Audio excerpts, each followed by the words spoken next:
ओम नमः शिवाय। हर हर महादेव। Good morning. कैसे हैं आप सभी? आई होप सब अच्छे होंगे। और अगर कोई परेशानी आपको ज़्यादा है तो मैं नंबर दूंगी नीचे, आप लोग उस दिए हुए नंबर पर मुझसे संपर्क कर सकते हैं, पर्स रीडिंग ले सकते हैं और रेमेडीज़ भी डिफरेंट डिफरेंट तरीके की ले सकते हैं। चलिए, आज एक रेमेडी मैं आप लोगों को नो कॉन्टैक्ट रेमेडी जो होती है वो शेयर कर रही हूँ। उसको आप अपनी किसी भी एक विश को फुलफिलमेंट करने के लिए ले सकते हैं, ठीक है, यूज़ कर सकते हैं। देखिए, रेमेडी तभी असर करती हैं जब आप अपनी जेन्युइन चीज़ें वहाँ पर लिखते हैं। ऐसे नहीं है कि कुछ भी लिख देंगे। कोई जेन्युइन प्रॉब्लम आपको है, आपको वो पूरा करना है, तो वो आपका मैनिफेस्ट पूरा होगा। और मैनिफेस्ट तभी पूरा होता है जब आपकी जो भी इंटेंशंस होती है ना, वो क्लियर होनी चाहिए। ऐसा नहीं है लिख कुछ रहे हैं, सोच कुछ रहे हैं, आपको चाहिए तो न्यू कार, आप सोच रहे हैं न्यू कार ये वाली लूँ, या मैं न्यू कार नहीं लेता, मैं तो बाइक ले लूँगा, बाइक के साथ-साथ और कुछ ले लूँगा। या लव रेमेडी आपको क्लियर ही नहीं है कि आपको अपने बॉयफ्रेंड के साथ रिलेशनशिप में रहना है, नहीं रहना है, और आप रेमेडीज़ कर रहे हो। तो इस तरीके की रेमेडीज़ तभी वर्क करती है जब आपकी इंटेंशन क्लियर हो, आपको अपनी ज़िंदगी में चाहिए क्या, वो इंटेंशन क्लियर करके और पॉज़िटिव वे में जो भी रेमेडीज़ करता है, उसको रेमेडीज़ अपना रिज़ल्ट पॉज़िटिव वे में खुद देती हैं, ठीक है? चलिए, एक रेमेडीज़ आपको मैं बता देती हूँ। बे लीफ, बे लीफ जानते हैं आप? Bay leaf, bay leaf means तेजपत्ता। कहीं भी ग्रोसरी शॉप पे बहुत इजीली अवेलेबल हो जाता है, ठीक है? मैं आपको दिखा भी देती हूँ बे लीफ होती कैसी है, ठीक है? ये होता है बे लीफ, इसको बोलते हैं तेजपत्ता। अब ये इधर की तरफ से स्मूथ है ये, ठीक है? कोशिश करना फ्रेश हो, बस ये हल्का सा मेरा है ये क्रैक, इतना चल जाएगा, कोई इशू नहीं है, बट फ्रेश होना चाहिए बे लीफ ये। और ये स्मूथ की तरफ लिखना होता है, बैक की तरफ जो है, बैक की तरफ जो लिखते हैं वो एंजल नंबर लिखते हैं, ध्यान रखिएगा। जैसे यहाँ पे आपने 1176 लिख लेना है बैक में, ठीक है? और इधर की तरफ जो है आपको अपनी विश लिखनी है।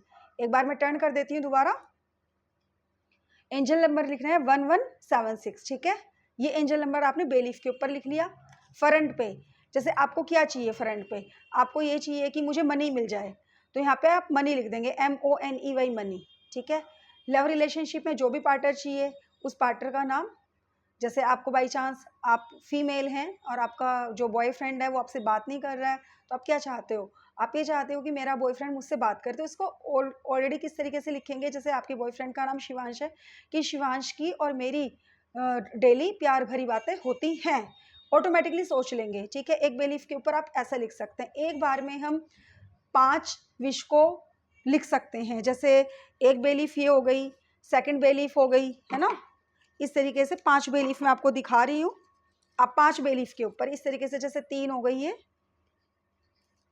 4 हो गई, 5 हो गई। आपने 5 बे लीफ ले लेनी है, ऐसे 5 विश एक साथ लिख सकते हैं आप, लेकिन आपकी इंटेंशन क्लियर होनी चाहिए।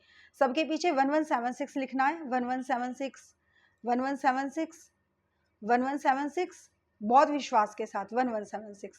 रेमेडीज में शर्त यही है, जो भी आप कर रहे हो उसके ऊपर पूरा टेस्ट होगा आपका, तभी रेमेडीज असर करेंगी। जैसे शिवांश और मेरी रोजाना बात होती है, अगर शिवांश ने आपको ब्लॉक किया हुआ है तो शिवांश ने मुझे अनब्लॉक कर दिया है।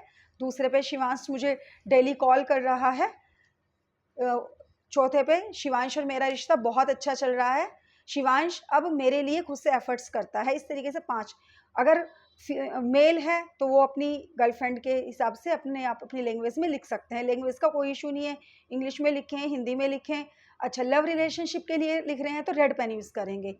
इसी में जैसे गवर्नमेंट जॉब चाहिए या एग्ज़ाम, जैसे भी बाई चांस कोई लड़का आया वो बोलता है कि मेरा एग्ज़ाम क्लियर हो जाए, बट एग्ज़ाम में थोड़ी प्रॉब्लम हो रही है, तो यहाँ पे लिख सकता है कि मैंने जो मई के अंदर एग्ज़ाम देना है वो मेरा क्लियर हो जाएगा, फ़िलहाल ऐसे लिखना है।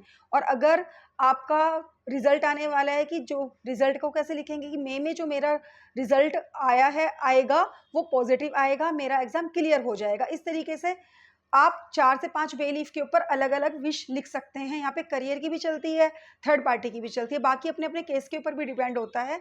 लेकिन ये रेमेडीज़ ऐसी होती हैं, अगर करते हो तो रिज़ल्ट कहीं न कहीं बेनिफिट देते हैं। इसके साथ और भी रेमेडीज़ होंगी, फिलहाल एक रेमेडीज़ मैं आपको सर्व कर रही हूँ। ये सनसेट के समय, शाम के समय करनी है। अगर करियर से रिलेटेड करेंगे ग्रीन पेन से, और अगर लव से रिलेटेड करेंगे, मैरिज से रिलेटेड, तो रेड पेन से यूज़ करना है। सनसेट के बाद करना है। बे लीफ ली, बैक में 1176 लिखा, फ्रंट में अपनी विश लिखी, देन इसको आप जला देंगे लाइटर से, गैस से एक प्लेट में करके। जलाने के बाद इसकी ऐश जैसे ये किसी चीज़ से आपने पकड़ लेना है ऐसे, और ये पूरा का पूरा बर्न कर देना है। और 11 बार बोलना है आपको जिस समय आप बर्न कर रहे हो, या कि ऐसे-ऐसे हो रहा है, कि मेरी और शिवांश की बातें हो रही हैं, ठीक है। अगर 5 बे लीफ हैं तो पहले ही बोलना शुरू कर दो, फिर धीरे-धीरे वो बर्न करना शुरू कर दो एक-एक तेज पत्ता आप, ठीक है। 11 टाइम, 1 विश को 11 टाइम बोलना है। देन आपको महसूस करना है कि जैसे सच में शिवांश से आप बात कर रहे हैं, या जो भी विश है आपकी वो कंप्लीट हो रही है। उसके बाद आप जो भी इसकी राख होगी आसमान की तरफ उड़ा देंगे, ठीक है। बालकनी से जाएँ, छत से जाएँ, किसी भी चीज़ से जाके पॉजिटिव रहेंगे, विजुलाइज करेंगे जो आपने लिखा है वो सच में हो रहा है। Thank you God, thank you angel, thank you universe करते हैं। डे कोई भी हो, डेली कर सकते हैं, और 11 डेज तक ये रेमेडी करनी होती है, ठीक है। और 11 डेज बाद अपने आप को बिल्कुल 11 डेज के अंदर इतना पॉजिटिव रखना है, फिर सरेंडर कर देना कि हाँ बस मेरा काम हो गया, ठीक है। बाकी की रेमेडीज के लिए आप मुझसे पर्सनल कांटेक्ट कर सकते हैं। अगर कुंडली भी किसी को बनवानी है उसके लिए पर्सनल कांटेक्ट कर सकते हैं, और कोई भी टैरो रीडिंग करवानी है उसके लिए आप मुझसे पर्सनल कांटेक्ट कर सकते हैं, वो पेड होंगी। बाकी की रेमेडीज भी आप अगर लेना चाहें तो मुझे व्हाट्सएप नंबर के ऊपर मैसेज करें, ठीक है। Bye everyone.